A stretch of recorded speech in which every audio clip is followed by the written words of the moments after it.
Hi friends, welcome to Muddumari channel. ನಾನು ಸುಮಾರುಣ್. ಸದ್ಗುರು ಶ್ರೀ ರಾಘವೇಂದ್ರ ಸ್ವಾಮಿಗಳ ಜೀವನ ಚರಿತ್ರೆಯ 8ನೇ ಅಧ್ಯಾಯ. ಪೂಜ್ಯಾಯ ರಾಘವೇಂದ್ರಾಯ ಸತ್ಯಧರ್ಮರತಾಯ ಚ ಭಜತಾಂ ಕಲ್ಪವೃಕ್ಷಾಯ ನಮತಾಂ ಕಾಮಧೇನವೇ. ವಿಧಿಯ ಕೈವಾಡ. ಕುಂಭಕೋಣವು ಕಾವೇರಿ ನದಿಯಿಂದ ಪವಿತ್ರವಾಗಿತ್ತು. ನದಿ ತೀರದಲ್ಲಿ ಅನೇಕ ಬ್ರಾಹ್ಮಣರ ಅಗ್ರಹಾರಗಳಿದ್ದವು.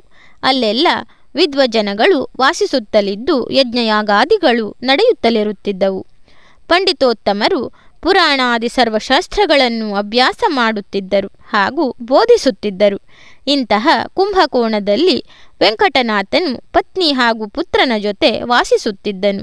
ಇವನು ಶ್ರೀ ಗುರುಗಳ ಆಶ್ರಯಕ್ಕೆ ಬಂದು ಶ್ರೀಮಠದಲ್ಲಿ ಒಂದು ಅಧ್ಯಾಪಕನ ವೃತ್ತಿಯನ್ನು ಮಾಡುತ್ತಿದ್ದನು. ಅಪರಿಗ್ರಹದ ವ್ರತ ಸ್ವೀಕಾರದ ಕಾರಣ ವೆಂಕಟನಾಥನಿಗೆ ಬಡತನವೇ ಒಂದು ವರವಾಗಿತ್ತು. ಶ್ರೀಗಳು ಮಠದಲ್ಲಿ ಭೋಜನಕ್ಕೆ ವ್ಯವಸ್ಥೆ ಕಲ್ಪಿಸಿಕೊಟ್ಟಿದ್ದರೂ ದಂಪತಿಗಳು ಅದನ್ನು ವಿನಯಪೂರ್ವಕವಾಗಿ ನಿರಾಕರಿಸಿದ್ದರು. ಶ್ರೀಮಠದಲ್ಲಿ ಇರಲು ಒಪ್ಪದೆ ಮಠದಿಂದ ದೂರದಲ್ಲಿ ಒಂದು ಮುರುಕು ಗುಡಿಸಲಿನಲ್ಲಿ ಸಮಾಧಾನ ಸಂತೃಪ್ತಿಗಳಿಂದ ಜೀವಿಸುತ್ತಿದ್ದರು. ಪ್ರತಿದಿನ ವೆಂಕಟನಾಥನು ಬ್ರಾಹ್ಮಿ ಮುಹೂರ್ತಕ್ಕೆ ಎದ್ದು ಕಾವೇರಿ ನದಿಯಲ್ಲಿ ಸ್ನಾನಹಾಯಿಕಗಳನ್ನು ತೀರಿಸಿಕೊಂಡು ನೇರವಾಗಿ ಶ್ರೀಮಠಕ್ಕೆ ಹೋಗುತ್ತಿದ್ದನು. ಅಲ್ಲಿ ಶ್ರೀ ಗುರುಗಳಲ್ಲಿ ವ್ಯಾಕರಣ, ಮೀಮಾಂಸಾ, ಶಾಸ್ತ್ರ ಇತ್ಯಾದಿ ಹಾಗೂ ಶ್ರೀ ವ್ಯಾಸರಾಯರ ಚಂದ್ರಿಕಾ ಗ್ರಂಥವನ್ನು ಅಧ್ಯಯನ ಮಾಡುತ್ತಿದ್ದನು. ನಂತರ ಸಂಸ್ಕೃತ ವಿದ್ಯಾಪೀಠದಲ್ಲಿ ಶಿಷ್ಯರಿಗೆ ವೇದಾಂತಶಾಸ್ತ್ರ, ವ್ಯಾಕರಣ, ತರ್ಕಶಾಸ್ತ್ರ, ಮೀಮಾಂಸಾಶಾಸ್ತ್ರ ಮುಂತಾದವುಗಳನ್ನು ನೂರಾರು ವಿದ್ಯಾರ್ಥಿಗಳಿಗೆ ಬೋಧಿಸುತ್ತಿದ್ದನು. ಬಹಳ ಬೇಗನೆ ವೆಂಕಟನಾಥನು ತನ್ನ ಅಪಾರ ಪಾಂಡಿತ್ಯ, ತನ್ನ ಬೋಧನಾ ವೈಖರಿಗಳಿಂದ ಹಾಗೂ ವಾತ್ಸಲ್ಯಪೂರಿತ ಮಾತುಗಳಿಂದ ವಿದ್ಯಾರ್ಥಿಗಳ ಮನಗೆದ್ದನು. ಅವರೆಲ್ಲರೂ ಪ್ರೀತಿಸುವ ಅಧ್ಯಾಪಕನಾದನು. ಇದು ವಿದ್ಯಾಪೀಠದಲ್ಲಿದ್ದ ಬೇರೆ ಅಧ್ಯಾಪಕರುಗಳ ಮತ್ಸರಕ್ಕೆ ಕಾರಣವಾಯಿತು. ಶ್ರೀಗಳು ಆಗಾಗ ವ್ಯಕ್ತಪಡಿಸುತ್ತಿದ್ದ ಮೆಚ್ಚುಗೆಯ ಮಾತುಗಳಿಂದ ಅವರುಗಳು ವೆಂಕಟನಾಥನ ಬಗ್ಗೆ ಅಸೂಯೆ ಪಡುತ್ತಾ ಇವನ ವಿಷಯದಲ್ಲಿ ವಿಷಕಾರುತ್ತಿದ್ದರು. ಇದನ್ನೆಲ್ಲ ತಿಳಿದಿದ್ದ ಅವನು ಇವರುಗಳ ಸಹವಾಸವೇ ಬೇಡವೆಂದು ದಂಪತಿಗಳು ಮಠದಿಂದ ದೂರವಿದ್ದ ಒಂದು ಮುರುಕು ಮಂಟಪದಲ್ಲಿ ವಾಸಿಸುತ್ತಿದ್ದರು. ಇದರಿಂದ ತನ್ನ ಸಂಕುಚಿತ ಮನೋಭಾವನೆಯ ಸಹೋದ್ಯೋಗಿಗಳಿಂದ ದೂರವಿದ್ದರೂ ಬಡತನದ ಬೇಕೆಯಿಂದ ದೂರವಾಗಿರಲಿಲ್ಲ. ಮನೆಯಲ್ಲಿ ಇದ್ದವರು 3 ಜನರಾದರೂ ಜೀವನ ನಿರ್ವಹಣೆ ಬಹಳ ಕಷ್ಟಕರವಾಗಿತ್ತು. ಶಂಕುಕರ್ಣನಾಗಿದ್ದ ದೇವರು ಪ್ರಹ್ಲಾದ ಮತ್ತು ಬಾಲಿಕ ರಾಜನಾಗಿ ಜನ್ಮವೆತ್ತಿದ ಸಂದರ್ಭದಲ್ಲಿ ವೈಭವೋಪೇತ ಜೀವನ ನಡೆಸುತ್ತಿದ್ದರು. ಮುಂದೆ ವ್ಯಾಸರಾಯನಾಗಿ ಜನ್ಮ ತಾಳಿದಾಗ ರಾಜಗುರುಗಳಾಗಿ ರಾಜವೈಭವದಿಂದ ಜೀವಿಸುವ ಭಾಗ್ಯ ಪಡೆದಿದ್ದರು. ಕೃಷ್ಣದೇವರಾಯನು ಅವರನ್ನು ಸಿಂಹಾಸನದ ಮೇಲೆ ಕೂರಿಸಿ ಕನಕಾಭಿಷೇಕ ಮಾಡಿ ಸನ್ಮಾನಿಸಿದ್ದನು. ಅವರೇ ವೆಂಕಟನಾಥನಾಗಿ ಜನ್ಮ ತಳೆದಾಗ ಪ್ರಾರಬ್ಧ ಕರ್ಮದಿಂದಾಗಿ ದಟ್ಟ ದಾರಿದ್ರ್ಯದ ಕಡಲಿನಲ್ಲಿ ಮುಳುಗಿ ಬಡತನದ ದುಃಖವನ್ನು ಅನುಭವಿಸಬೇಕಾಗಿ ಬಂದದ್ದು ವಿಧಿಯ ಕೈವಾಡ.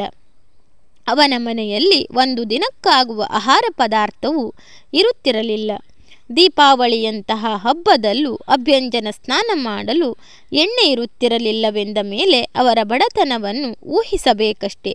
ಎಷ್ಟೋ ದಿನ ಊಟಕ್ಕೆ ಎಲೆಯೂ ಇಲ್ಲದೆ ನೆಲವನ್ನು ಸಾರಿಸಿ ಊಟ ಮಾಡುತ್ತಿದ್ದರು. ಎಲ್ಲರಿಗೂ ತಿಂಗಳಿಗೆ 2 ಏಕಾದಶಿ ಉಪವಾಸವಾದರೆ ಇವರ ಮನೆಯಲ್ಲಿ ಮಾಸದಲ್ಲಿ 4-6 ಉಪವಾಸಗಳಾಗುತ್ತಿದ್ದವು. ಇಂತಹ ಕಠಿಣ ತಮ್ಮ ಪರಿಸ್ಥಿತಿಯಲ್ಲೂ ಸರಸ್ವತಿಯು ಪತಿಯನ್ನು ಅರ್ಥ ಮಾಡಿಕೊಂಡು ತಮ್ಮ ಪ್ರಾರಬ್ಧ ಕರ್ಮವೆಂದು ಬಡತನದ ಬೇಗೆಯನ್ನು ನಗುನಗುತ್ತಾ ಮೌನವಾಗಿ ಸ್ವೀಕರಿಸುತ್ತಿದ್ದಳು. ಆಕೆ ಪತಿಯ ಕಷ್ಟ ಸುಖಗಳನ್ನು ಅರಿತುಕೊಂಡು ಒಂದಾಗಿ ನಡೆಯುವ ಸಾಧ್ವಿ ಶಿರೋಮಣಿಯಾಗಿದ್ದಳು. ಬಡತನದ ಸಂಸಾರಕ್ಕೆ ಶಾಪವಾಗುವ ಬದಲು ವರವೇ ಆಗಿತ್ತು. ವೆಂಕಟನಾಥನನ್ನು ಪತಿಯಾಗಿ ಪಡೆದ ಸರಸ್ವತಿ ಸದ್ಗುಣಗಳ ಖನಿಯಾಗಿಯೇ ಆಗಿದ್ದ ಅವನಿಗೆ ಮಾರು ಹೋಗಿದ್ದಳು.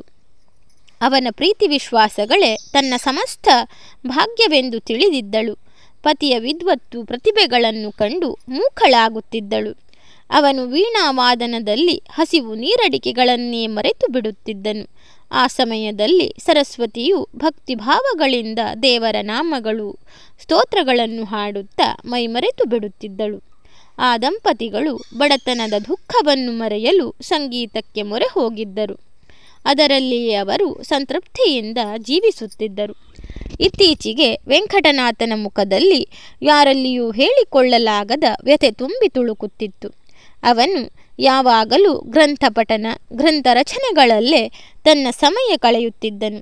ಪೂಜಾದಿ ಕೈಂಕರ್ಯಗಳಲ್ಲಿ ಗಂಟೆಗಟ್ಟಲೆ ಕುಳಿತು ಬಿಡುತ್ತಿದ್ದನು. ಸಂಸಾರ ನಿರ್ವಹಣೆಗೆ ಅಧ್ಯಯನಕ್ಕೆಂದು ಬರುತ್ತಿದ್ದ ಮಕ್ಕಳು ತಂದು ಕೊಡುತ್ತಿದ್ದ ಅಕ್ಕಿ ಬೇಳೆಯಿಂದ ಅವರ ಹೊಟ್ಟೆಪಾಡು ನಡೆಯುತ್ತಿತ್ತು. ಸರಸ್ವತಿ ಯುವತಿಯಾದರೂ ಯಾವುದಕ್ಕೂ ಗೊಣಗದೆ ಗಂಡನ ಬಗ್ಗೆ ದೇವರೆಂಬ ಪೂಜ್ಯ ಭಾವನೆ ಹೊಂದಿದ್ದಳು. ದೇವರು ಕೊಟ್ಟುದರಲ್ಲಿಯೇ ಸಂತೃಪ್ತಿಯನ್ನು, ಬಡತನದಲ್ಲೂ ಹೃದಯ ವೈಶಾಲ್ಯವನ್ನು ತೋರಿಸುತ್ತಿದ್ದಳು. ಅವಳು ಸಹ ವಿದ್ಯಾವಂತೆ, ಕಾವ್ಯರಸಿಕಳಾಗಿದ್ದಳು. ಅವಳು ಪತಿಗೆ ತಕ್ಕ ಸತಿಯಾಗಿದ್ದಳು. ಅಂತಹ ಬಡತನದಲ್ಲೂ ಯಾವುದಕ್ಕೂ ಕೊರತೆಯಾಗದಂತೆ ಹೆಗಲಿಗೆ ಹೆಗಲು ಕೊಟ್ಟು ನಡೆಸಿಕೊಂಡು ಹೋಗುತ್ತಿದ್ದಳು. ಒಮ್ಮೊಮ್ಮೆ ಅವನು ದೇವರು ತಮಗೆ ಅನುಗ್ರಹಿಸಿರುವ ಬಡತನದ ಬಗ್ಗೆ ವೇದಾಂತದ ಮಾತುಗಳನ್ನಾಡಿದರೆ ಅವಳಿಗೆ ಅಂತಹ ಒಣ ವೇದಾಂತದ ಮಾತುಗಳಿಂದ ಹೊಟ್ಟೆ ತುಂಬುವುದಿಲ್ಲವೆಂದು ತಿಳಿದಿತ್ತು. ಒಂದು ದಿನ ಆ ಊರಿನ ಶ್ರೀಮಂತನೊಬ್ಬನು ತನ್ನ ಮನೆಗೆ ಊಟಕ್ಕೆ ಬರುವಂತೆ ವೆಂಕಟನಾಥನಿಗೆ ಆಹ್ವಾನ ನೀಡಿದ್ದನು. ಸ್ವಲ್ಪ ಮುಂಚೆಯೇ ಅವನು ಸ್ನಾನಾದಿಗಳನ್ನು ಮುಗಿಸಿಕೊಂಡು ಆ ಶ್ರೀಮಂತನ ಮನೆಗೆ ಹೋದನು. ಆ ಶ್ರೀಮಂತನ ಮನೆಯ ಪುರೋಹಿತ ಮಹಾ ದುರಹಂಕಾರಿ. ವೈದಿಕ ವಿದ್ಯೆಯಲ್ಲಿ ತನ್ನನ್ನು ಮೀರಿಸುವವರೇ ಇಲ್ಲವೆಂದು ಹೆಮ್ಮೆ ಪಡುತ್ತಿದ್ದನು. ವೆಂಕಟನಾಥನ ಹಬ್ಬುತ್ತಿರುವ ಕೀರ್ತಿಯನ್ನು ನೋಡಿ ಸಹಿಸಲಾರದೆ ಅವನು ಈ ವೆಂಕಟನಾಥರಿಗೆ ಗಂಧ ತೇಯಲು ಹೇಳಿದನು.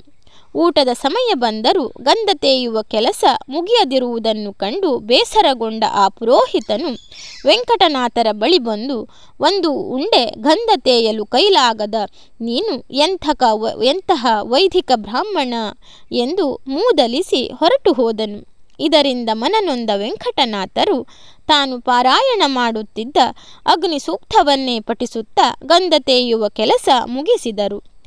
ಅವನು ತೇಯ್ದ ಗಂಧವನ್ನು ಊಟಕ್ಕೆ ಕುಳಿತ ಬ್ರಾಹ್ಮಣರೆಲ್ಲರೂ ಹಚ್ಚಿಕೊಂಡರು. ಕೂಡಲೇ ಅವರಿಗೆಲ್ಲ ಬೆಂಕಿಯಲ್ಲಿ ಬೆಂದಂತಹ ಅನುಭವವಾಯಿತು. ಹಚ್ಚಿಕೊಂಡ ಸ್ಥಳದಲ್ಲಿ ಬೊಬ್ಬೆಗಳು ಅವರು ಉರಿ ಉರಿ ಎಂದು ಚೀರುತ್ತಾ ಎದ್ದು ಹಾರಾಡತೊಡಗಿದರು. ಅವರ ಕೂಗನ್ನು ಕೇಳಿದವರೇ ಆ ಶ್ರೀಮಂತರು ಓಡಿ ಬಂದು ನಡೆದ ಸಮಾಚಾರವನ್ನು ತಿಳಿದುಕೊಂಡರು. ಆ ಗರ್ವಿಷ್ಠ ಪುರೋಹಿತನಿಗೂ ಆ ಬಿಸಿ ತಟ್ಟಿತು. ಅವನು ವೆಂಕಟನಾಥನನ್ನು ಕೈ ಜೋಡಿಸಿ ಪ್ರಾರ್ಥಿಸುತ್ತಾ ತನ್ನಿಂದ ಆದ ಮಹಾಪರಾಧವನ್ನು ದಯವಿಟ್ಟು ಕ್ಷಮಿಸಿ ಕಾಪಾಡಬೇಕೆಂದು ದೀನನಾಗಿ ಕೋರಿಕೊಂಡನು. ಶ್ರೀಮಂತನು ವೆಂಕಟನಾಥನ ಪಾದಗಳಿಗೆ ನಮಸ್ಕರಿಸಿ ಪುರೋಹಿತನ ಉದ್ದಟತನವನ್ನು ಕ್ಷಮಿಸಬೇಕೆಂದು ಪ್ರಾರ್ಥಿಸಿದನು. ಈ ರೀತಿಯಾಗಲು ಗಂಧ ತೇಯುವಾಗ ಹೇಳಿಕೊಂಡ ಅಗ್ನಿ ಸೂಕ್ತದ ಮಹಿಮೆ ತಿಳಿದಾಗ ವೆಂಕಟನಾಥನಿಗೆ ಬಹಳ ವಿಷಾದವಾಯಿತು. ತಾನು ತಿಳಿಯದೆ ಮಾಡಿದ ಕಾರ್ಯದಿಂದ ಎಂತಹ ಅಚಾತುರ್ಯವಾಯಿತೆಂದು ನೊಂದುಕೊಂಡು ಪಶ್ಚಾತ್ತಾಪಪಟ್ಟನು. ಅವನು ಯಾರಿಗೂ ತೊಂದರೆಯುಂಟು ಮಾಡಬೇಕೆಂದು ಆ ರೀತಿ ಮಾಡಿರಲಿಲ್ಲ. ಅವನು ಅಂತಹ ಸ್ವಭಾವದ ವ್ಯಕ್ತಿಯೂ ಆಗಿರಲಿಲ್ಲ. ಅವನು ಬ್ರಾಹ್ಮಣರ ಗೋಳನ್ನು ನೋಡಲಾರದೆ ವರುಣ ಮಂತ್ರದಿಂದ ನೀರನ್ನು ಚಿಮುಕಿಸಿ ಅದೇ ಗಂಧವನ್ನು ಅವರಿಗೆಲ್ಲ ಕೊಡಲು ಅದು ಚಂದನದಂತೆ ತಂಪಾಗಿ ಉರಿಯ ಬಾಧೆಯನ್ನು ಕಡಿಮೆ ಮಾಡಿತು. ಈ ಘಟನೆಯಾದ ಮೇಲೆ ಎಲ್ಲರೂ ವೆಂಕಟನಾಥನನ್ನು ಒಬ್ಬ ಪವಾಡ ಪುರುಷನೆಂದು ಹಾಗೂ ಮಹಾಮಹಿಮನೆಂದು ಶ್ಲಾಘಿಸಿದರು. ಜಮೀನ್ದಾರನು ಅವನ ಬಲೆ ಕ್ಷಮೆ ಕೇಳಿ ಚೆನ್ನಾಗಿ ಸಂಭಾವನೆ ಕೊಟ್ಟನು. ಅದೇ ಹಣದಿಂದ ವೆಂಕಟನಾಥನು ಒಂದು ಹಸುವನ್ನು ಕೊಂಡು ಮನೆಗೆ ತಂದನು.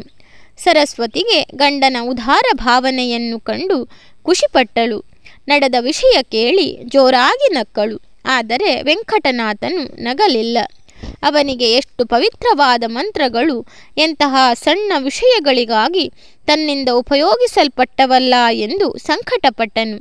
ಇದರಿಂದ ಅವನಿಗೆ ಸಂಸಾರದ ಮೋಹವು ಸ್ವಲ್ಪ ಕಡಿಮೆಯಾಗತೊಡಗಿತು. ಇದರಿಂದ ಮನಃಶಾಂತಿ ಇಲ್ಲದೆ ಒಳಗೊಳಗೆ ವ್ಯಥೆಪಡುತ್ತಿದ್ದನು. ತನ್ನಿಂದ ದೇವತೆಗಳಿಗೆ ಅಪಚಾರವಾಯಿತಲ್ಲ ಎಂದು ಕೊರಗುತ್ತಾ ಮಲಗಿದನು. ಆ ರಾತ್ರಿ ಒಂದು ಘಟನೆ ನಡೆಯಿತು.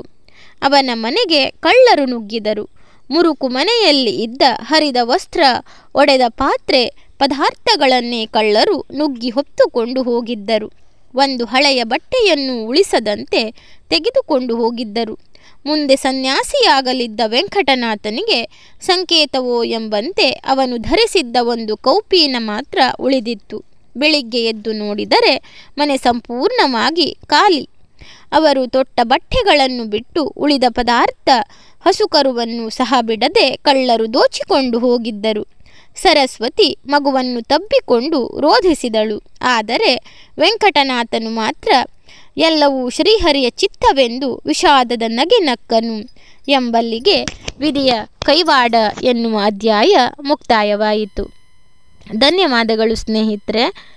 ರಾಘವೇಂದ್ರ ಸ್ವಾಮಿಗಳ ಜೀವನ ಚರಿತ್ರೆಯ ಕತೆಗಳೆಲ್ಲ ನಿಮಗೆ ಇಷ್ಟವಾಗ್ತಾ ಇದ್ದರೆ ನನ್ನ ಮುದ್ದುಮರಿ ಚಾನಲನ್ನು ಸಬ್ಸ್ಕ್ರೈಬ್ ಮಾಡದೆ ನೋಡ್ತಾ ಇರುವವರು ದಯವಿಟ್ಟು ಸಬ್ಸ್ಕ್ರೈಬ್ ಮಾಡಿ, ಆಲ್ ಅಂತ ಸೆಲೆಕ್ಟ್ ಮಾಡಿಕೊಳ್ಳಿ, ಶೇರ್ ಮಾಡಿ, ಲೈಕ್ ಮಾಡಿ, ಕಮೆಂಟ್ ಮಾಡಿ.